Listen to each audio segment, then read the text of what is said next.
April 1945. Germany is burning, and a mother is walking alone through a destroyed German village. No white flag, no escort, no soldier at her side. She is walking directly toward 10,000 American guns, and she is carrying nothing.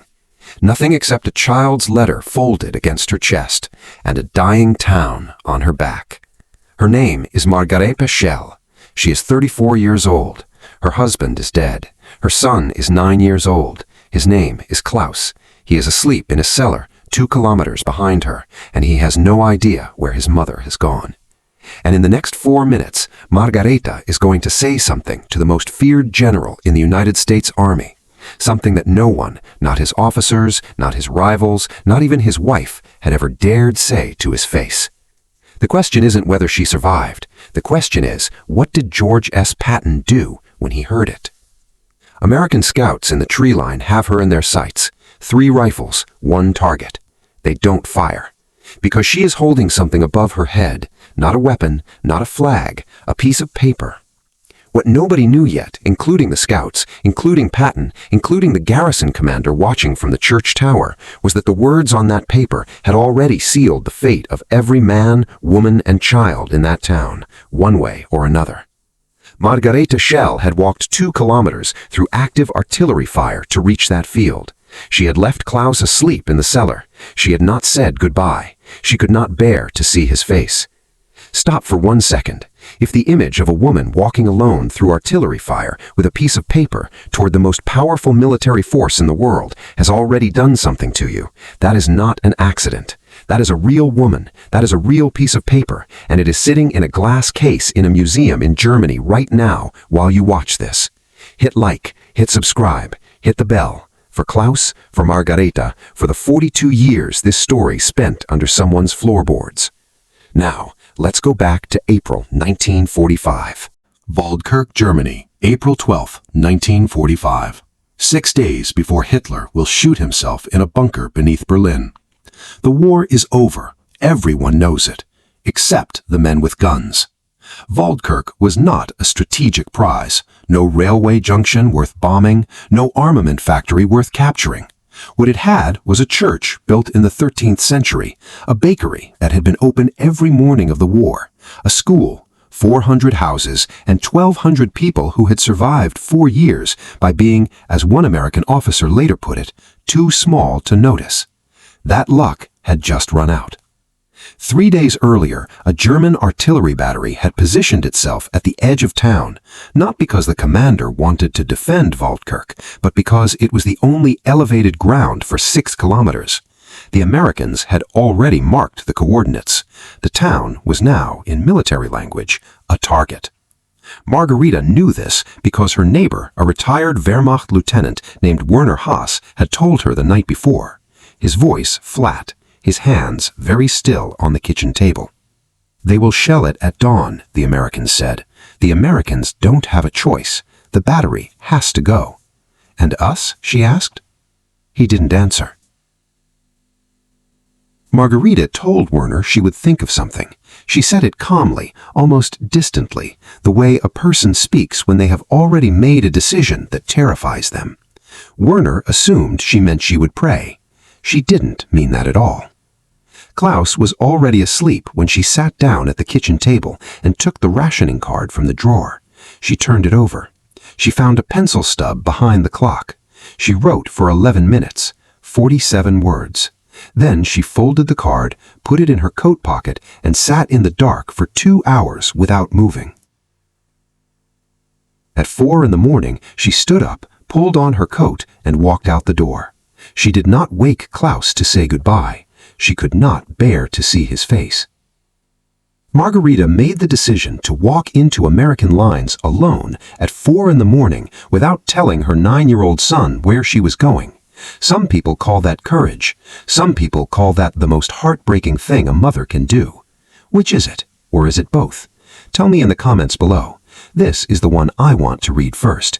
Please hit subscribe. It only takes 1 second. By April 1945, Patton was 59 years old and the most effective and most dangerous field commander in the American military. He had been demoted, censured, nearly fired, screamed at by Eisenhower, and despised by Montgomery. He had driven his Third Army across France, broken the siege at Bastogne, and moved 600 miles into Germany with a speed that left German commanders scrambling and military historians struggling to find comparisons. Underneath the theater, the ivory revolvers, the lacquered helmet, the voice built for parade grounds, was something his enemies never understood and his men never forgot. Patton was almost pathologically obsessed with minimizing unnecessary death. He drove fast not because he was reckless, he drove fast because he believed speed saved lives. His soldiers died in battle, they didn't die waiting. They didn't die in static sieges of fortified towns, while SS commanders performed their last act of loyalty to a Reich that had already ceased to function. Patton's aide-de-camp that morning was Captain Richard Jensen, 26 years old, from Louisville, Kentucky. He had served with Patton for 8 months and had learned to read the general's silences the way you read weather. That morning's silence controlled impatience moving toward decision. Jensen had already placed 4 intelligence reports on the desk and a mug of black coffee that hadn't been touched. The first thing Patton said when Jensen entered was, "What's the holdup at Waldkirch?" "German battery, sir. We have coordinates, waiting on your order to shell." Patton looked at the map. "How many civilians?" 1,200, sir, give or take." A pause, long enough that Jensen noted it. "When's the battery moving?" "It's not, sir. They've dug in." Another pause, longer. "Then we shell at 0800. It was 5:43 in the morning. Margarethe Schell had been walking for 1 hour and 40 minutes. Patton had no good options. The battery had to be destroyed. 1,200 civilians were in the blast zone. He gave the order. Was that ruthless, or was it the only decision available to a commander who understood war? And here's the real question. Do you think most people in his position would have paused to ask about the civilians at all? Tell me in the comments. Patton just gave the order that will destroy Waldkirch at 800. Margarethe has been walking for nearly 2 hours. She doesn't know he's given the order. He doesn't know she exists. And somewhere in a cellar in Waldkirch, a 9-year-old boy named Klaus Berger is still asleep, still breathing, still trusting that his mother found a way. If you are not subscribed yet, subscribe right now. Not as a favor to us, as a commitment to yourself that you will not leave this story before it's finished. Hit subscribe, hit the bell. Let's keep going. Private First Class Danny Kowalski was 19 years old. From Hamtramck, Michigan, a small industrial city folded inside Detroit, where his father worked in a stamping plant and his mother made pierogi on Sunday mornings that the whole block could smell. He had been in Germany for 6 weeks. He had seen plenty of German civilians. He had not seen one walking alone across a shell-cratered field before dawn with something held above her head. He had his rifle up before he consciously registered what he was looking at. "Jesus," said the man beside him, Corporal Torres. "Is that a woman?" "Don't move," Kowalski said, to nobody in particular.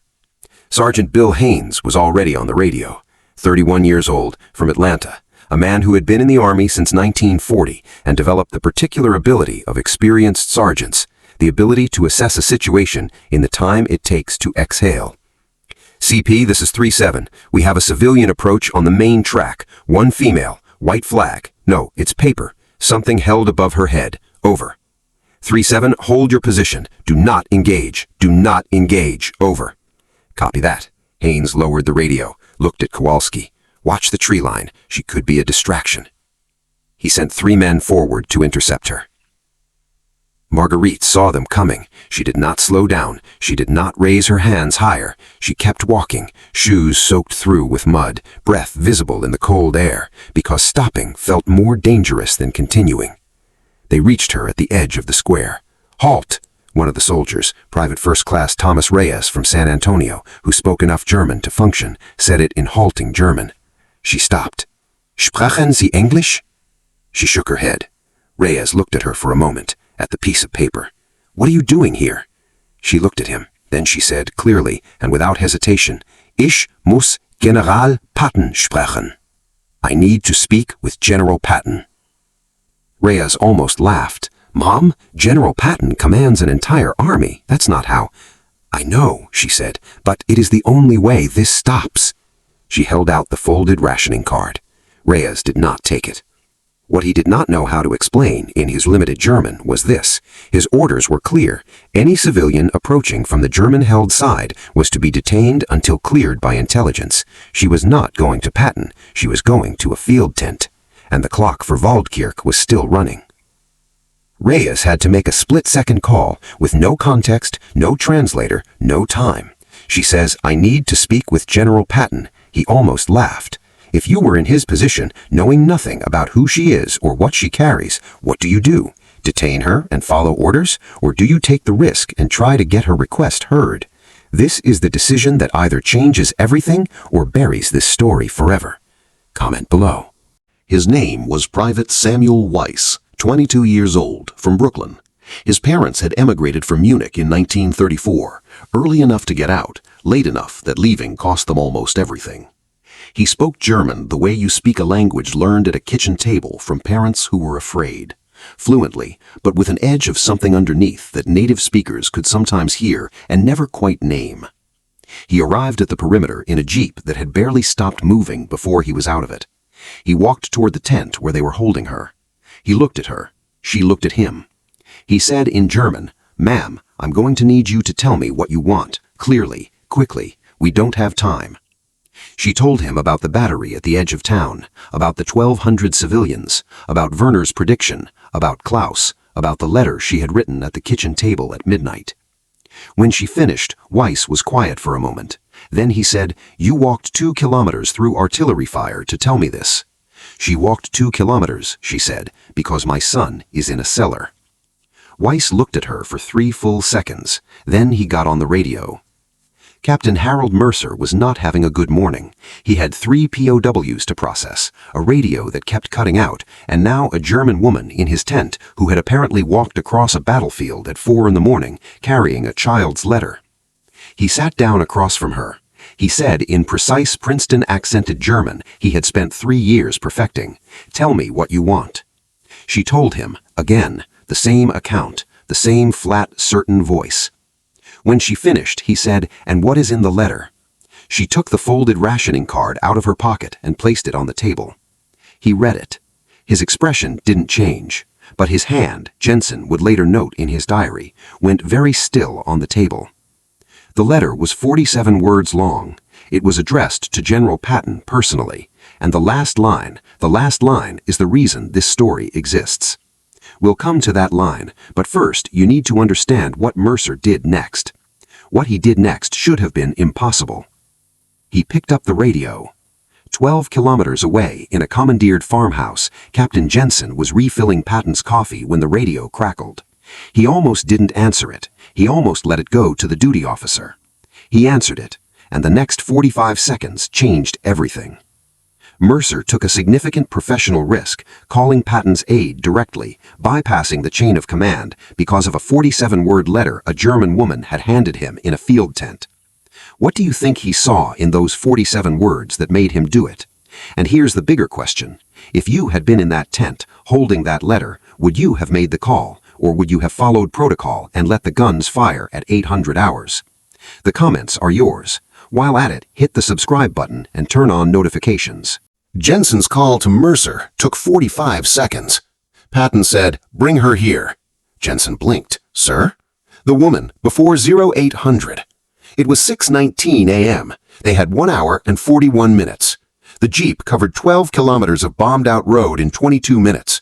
Mercer had to physically convince Margarethe to get in. She had spent 3 hours being told no by every American she had met, and trust was not something she had in abundance. "Es funktioniert," Mercer told her. "It's working." She looked at him for a long moment. Then she got in. Here is what Captain Jensen's diary tells us. The diary that sat under a Kentucky farmhouse for 42 years. The diary his granddaughter found in 1987 beneath the floorboards in a tin box with his name on it. What it tells us changes everything you thought you were watching. Margarethe Schell did not approach American lines alone. The German garrison commander, Major Friedrich Lenz, 41 years old, who had commanded the garrison for 3 months and had spent those 3 months trying to avoid the war rather than fight it, had called for her specifically. He knew she spoke to the town council, He knew she had taught the children of every important family in Waldkirch, and he knew, because he had studied American press coverage with the careful attention of a man trying to find a way out, that Patton had an Achilles heel. He responded to mothers. The letter in her pocket, Lentz had suggested she write it, not dictate it, suggested it. The words were entirely her own, the emotion was entirely real, but the plan, the architecture of the plan, was Lentz's. She didn't know Jensen would write this down. She didn't know anyone was watching. She thought she was just a mother trying to save her son. She was also a weapon that Major Lentz had aimed at the most famous general in Europe. The question that Jensen himself could not answer, even writing about it 40 years later, is whether it matters. Because here is what also happened.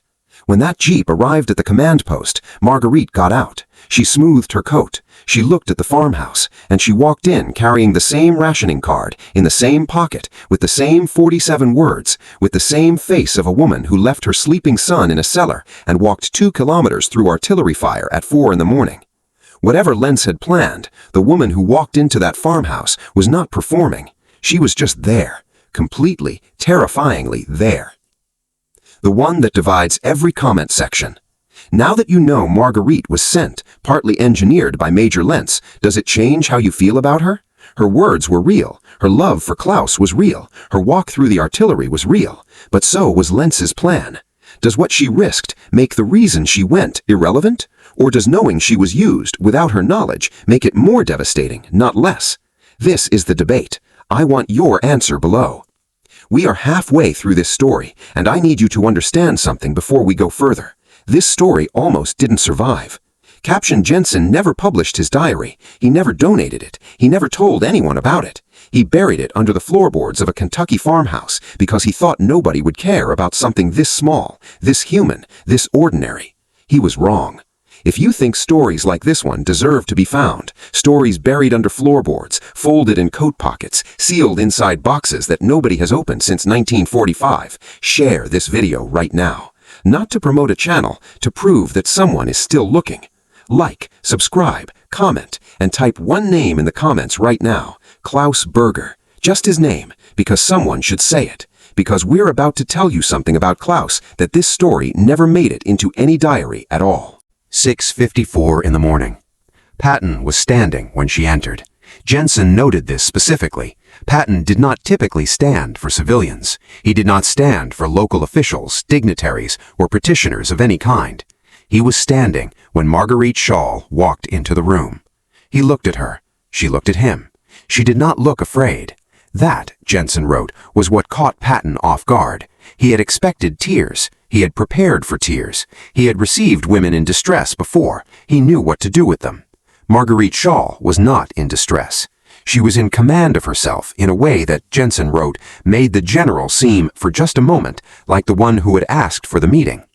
She took the rationing card from her pocket. She placed it on Patton's desk. He read it. Jensen could not see the letter from where he stood. He would not read it himself until 3 minutes later, when Patton handed it to Mercer. What Jensen recorded was what he could see. Patton read the letter once, quickly. Then he read it again, slowly. Then he set it down. And he said, and this is the line that Jensen underlined twice in his diary, the line that historians have argued about for 30 years, the line that nobody can agree on the meaning of. He looked at her and said, very quietly, "Tell me what you need from me." Not, "I'll consider it." Not, "I can't make any promises." Not, "What is your garrison status?" Tell me what you need from me. Was it compassion? A general who, in that moment, saw a mother and not a situation? Or was it the calculated move of a man who had already decided what he was going to do and was giving her the dignity of asking anyway? Jensen didn't know. He wrote, "I have spent many years thinking about those 6 words. I am no closer to an answer." Perhaps both things were true at once. Perhaps that is the only kind of courage that is actually useful. She told him about Waldkirch, not strategically, personally, the bakery that had been open every morning of the war, the church with the crack in the bell tower from a bomb that missed in 1943, the school, the children in the cellars, Klaus. Patton asked 2 questions. Both were tactical. Both were about the battery's exact position. She answered both. She had asked Werner enough the night before to know. At 7:08 a.m., Patton made a decision. He did not cancel the shelling. He rerouted it. The battery would still be destroyed, but the targeting coordinates would be adjusted, pulling the strike 200 meters east of the residential district toward the edge of the ridge, a more precise strike, harder, higher risk to the artillery crews. He ordered it anyway. Then he looked at Mercer. Get her back to her town, now, before the guns start. He did not say goodbye to Marguerite. He turned back to the map. She picked up the rationing card from his desk. Jensen moved to escort her out. At the door, she stopped. She turned back and she said, in German, which Patton did not speak, 3 words. He translated them for him afterward. She said, Danke for Klaus. Thank you for Klaus. Patton did not respond, but Jensen wrote, I am certain he heard her. I chose not to turn around. I have always thought that was the kindest thing he did that morning. Tell me what you need from me. 6 words. Patton to a German mother he had never met, whose country had been trying to kill his soldiers for 3 years. Jensen spent 40 years with that question and never answered it. We are asking you, compassion or calculation? Or is there a version of courage where those 2 things are the same? This is the comment question historians still argue about. Give us your read. That rationing card is still there. Stadtmuseum, Waldkirch, 2nd floor, glass case, Tuesday through Sunday, 10 to 5. The pencil writing is faded. The fold creases are permanent. The card is smaller than you'd expect. If you lean close enough through the glass, you can make out the last line, the sentence that Mercer's hand goes still, the sentence Patton read twice, the 47th word. She wrote, Ich bitte Sie nicht als Feindin, ich bitte Sie als Mutter, die weiß, dass Sie auch eine Mutter hatten. I am not asking you as an enemy, I am asking you as a mother who knows that you also had one. She understood people. She understood that the most dangerous thing you can say to a powerful man is, I know that you were once a child. I know that someone loved you before any of this began. She was a schoolteacher. Of course she knew. The shelling of Waldkirch on April 12, 1945, lasted 9 minutes. The adjusted coordinates held. The battery was destroyed. The residential district, the bakery, the church, the school, 400 houses, was untouched. 1,200 people survived. Margarethe was back in the town by 7:51. She went directly to the cellar. Klaus was still asleep. She sat down on the floor beside him and did not move for 2 hours. She never told him where she had been. American forces entered Waldkirch shortly after the shelling ended. The cellar doors opened. The townspeople came out blinking into April sunlight. The church bells rang, not because anyone had planned it, but because when the doors opened, someone walked to the bell rope and pulled it. Nobody later remembered who. Kowalski was standing in the town square when a little girl, maybe 6 years old, walked up to him. He was 19 years old and had spent the last hour wondering if he was about to die. She held out a small stone, the kind children pick up for no reason and carry everywhere. He took it. He looked at it. He put it in his pocket. He carried it for the rest of his life, through the end of the war, across the Atlantic on the troop ship, through the parade in Hamtramck, through 50 years. He kept it on his nightstand. He kept it until he was very old and his memory was going, and he didn't always remember where it came from, but he always knew it mattered. I need to stop here, before the ending, because what I'm about to tell you about Klaus, what happened to Klaus, is not in any history book. It is not on any memorial. There is no plaque, no ceremony, nothing, just a grave in Waldkirch Municipal Cemetery. And the 4 words his mother carved into the stone herself. If you have not yet subscribed, typed his name, liked this video, or shared it, do it now, not for us, not for the algorithm, for the boy who wanted to teach history so children would know what really happened. He deserves to be heard. Type his name in the comments, Klaus Berger. Then stay with me for the last 2 minutes, because this is the part that stays with you. Private Samuel Weiss, the interpreter from Brooklyn, the son of Munich immigrants, returned to New York after the war. He earned a law degree from Columbia. He practiced civil rights law for 40 years in Manhattan. He sometimes, late in life, told a version of the Waldkirch story to his grandchildren. He always ended it the same way. She wasn't afraid. I mean, she was terrified, but she went anyway. That is the only kind of brave that counts. Sergeant Bill Haynes, the man who held the radio call, returned to Atlanta in December 1945. He ran a hardware store on Ponce de Leon Avenue for 32 years. He never spoke about the war, not to his wife, not to his sons. Once, the night before his youngest daughter left for college, he sat with her at the kitchen table and told her about a woman he had seen walking toward American lines before dawn with a piece of paper above her head. He did not tell her what was on the paper. He told her this: "I had 3 rifles trained on her, and she just kept walking. I have thought about that my whole life." His daughter said she never forgot it. Private Danny Kowalski, a 19-year-old from Hamtramck, kept the stone on his nightstand until his memory began to go. His daughter, who found it after he died in 2003, said he could not always remember where it came from, but he always knew it mattered. She kept it. Captain Harold Mercer, the intelligence officer who read the 47 words and picked up the radio, returned to Princeton after the war and entered academic life. He taught European history for 31 years. He never published anything about Waldkirch. Among his papers, found after his death in 1998, was a single note in his handwriting. It said, "She was the best intelligence asset I ever had. She didn't know it. That was the point." Major Friedrich Lentz surrendered his troops to American forces 2 days after the shelling. He spent 18 months in a POW camp and returned to Germany in 1947. He never spoke publicly about Waldkirch. Then, in a 1972 interview, a local journalist, a slow afternoon, the kind of conversation that happens when a man is old enough to stop protecting himself, he said this: "I once used a mother's love as a military tactic. I have thought about it almost every day since. I do not know if I was wrong. I know that she was not." Margarethe Schell never knew Lentz had engineered her approach. She went to her grave believing she had done it alone. Maybe she had. Maybe the woman who wrote those 47 words at a kitchen table at midnight would have walked out that door regardless, because Klaus was in that cellar, and that was all the reason she needed. Maybe Lentz just opened a door she was already walking toward. Margarethe Schell never told anyone where she had been, not fully, not completely, until 1961, when a local journalist writing about the last days of the war in the Black Forest knocked on her door and asked if she remembered anything unusual. She made him tea. She talked for 3 hours. At the end, she took the rationing card from the drawer beside the sink, the same card, creased now in 4 places, the pencil writing faded, and she placed it on the table. "I never gave this back. She gave it back to me. I don't know why. Maybe he thought I needed it more than he did." The journalist photographed it, published in a regional German newspaper on April 12, 1961, exactly 16 years to the day. Almost no one saw it. Margarethe Schell died in 1989 in the same house where she had written the letter.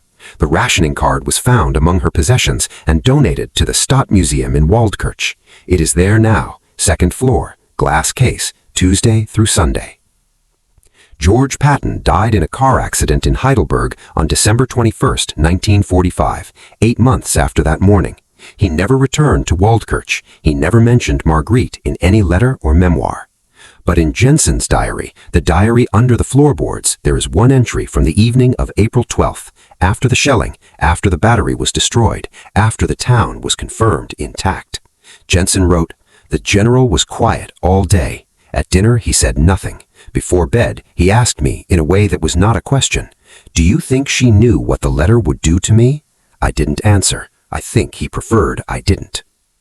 Klaus Berger was 9 years old. He wanted to be a history teacher. He had told his mother the week before that he wanted to teach history so children would know what really happened. 3 days after Waldkirch was spared, 3 days, he caught pneumonia in the cellar where Margarethe had left him sleeping. The doctors were gone. The medicine was gone. He died on April 17, 1945. The war in Europe ended 21 days. 21 days. Margarethe Schell saved 1,200 people and could not save the one she walked through artillery fire for. Klaus Berger is buried in the Waldkirch Municipal Cemetery. His name is small and simple. His name, his dates, And below, in letters worn faint by 80 years of German rain, 4 words his mother carved herself. Wollte Lehrer werden. He wanted to be a teacher. Don't tell me what you think about this story. Tell me what it did to you. Close your eyes for a moment, then open them and write the first thing you feel. And type his name, Klaus Berger, just his name, because he wanted to teach history so children would know what really happened, and he never got the chance. So we do it for him. Klaus Berger was 9 years old. He wanted to teach history. He never got the chance. But right now, you can be the reason his name is heard by 1,000 more people today. Type his name in the comments, just his name, Klaus Berger. Because someone should say it. Because Margarethe walked through a war for him, and the world forgot him anyway. And the only thing standing between his name and silence is what you do in the next 10 seconds. Samuel Weiss translated a German mother's plea with shaking hands and became a civil rights lawyer. Danny Kowalski carried a little girl's stone in his pocket for 50 years. Bill Haynes told his daughter about a woman walking toward American lines once the night before she left home, and she never forgot it. Jensen buried a diary under a floorboard because he thought nobody would care. He was wrong. Hit like, not for the algorithm, for Margarethe. Subscribe, not as a favor to us, because this channel is a promise. Every week we find another story that was almost lost, another person who was terrified and went anyway. You do not want to miss them. Share this with one person, just one, your parent, your child, someone who needs to be reminded that ordinary people can do extraordinary things. And comment, tell us what this did to you. Tell us about Klaus. Tell us what you think Patton meant by those 6 words. Talk to us. Margarethe Schell walked 2 kilometers through artillery fire so that 1,200 people would survive to pass their stories on. The least we can do is make sure hers does the same. We'll see you in the next one.